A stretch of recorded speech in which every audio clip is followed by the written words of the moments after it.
This Sunday's Gospel is taken from Matthew's account. It's the 28th Sunday in Ordinary Time, and as you know, we've been reading from Matthew's Gospel during this year A. Once again, Jesus is teaching the chief priests and elders by using parables. There are always multiple levels of meaning with the parables.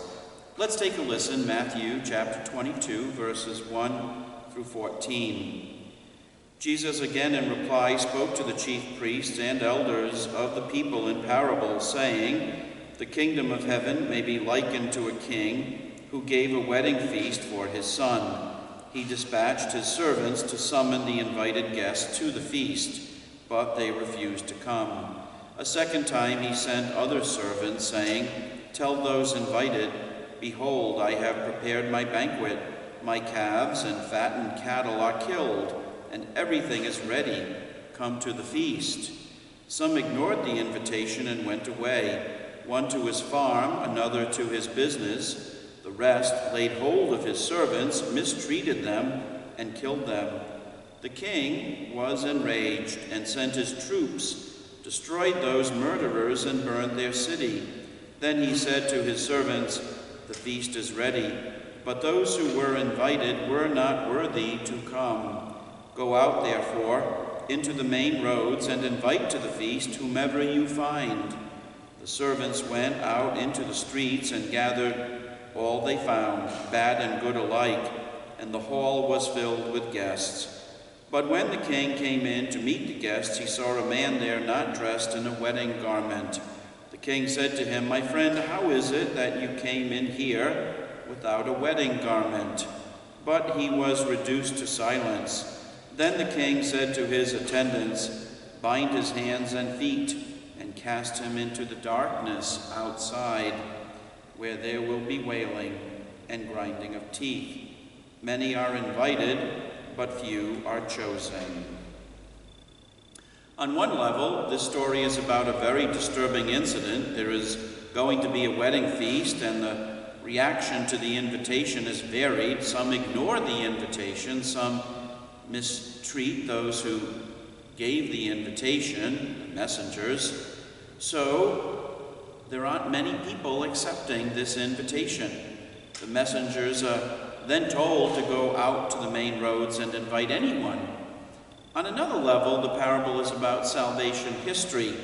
The invitation was given to be united to God, to embrace the covenant relationship, and when Jesus is born, to follow him.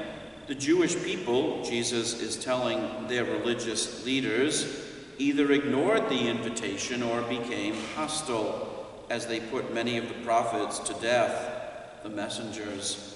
So the message was given to anyone, even to non-Jews, to the Gentile population. God is always speaking to us. So often he speaks words to us that we might describe as an invitation. He calls us to make the right decisions, the right choices that will bring us closer to him. How well do we listen? We might be like those who were invited to the wedding banquet and ignored the invitation. Perhaps we have ignored God and his communication, his attempts to get us to listen to his voice. We always hear him in the proclamation of sacred scripture. We also hear God as he speaks to us in our own private prayer. Perhaps we have not listened to the messengers. Perhaps we have not listened to the church and her teachings, to the shepherds of the church. The gospel calls us to be attentive to God's voice.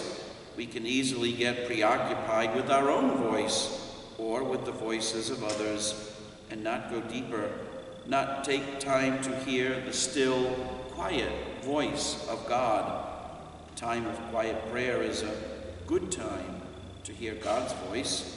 If we truly believe that God's words will bring me new life, lay out the best plan for my life, why wouldn't I want to listen? What gets in the way?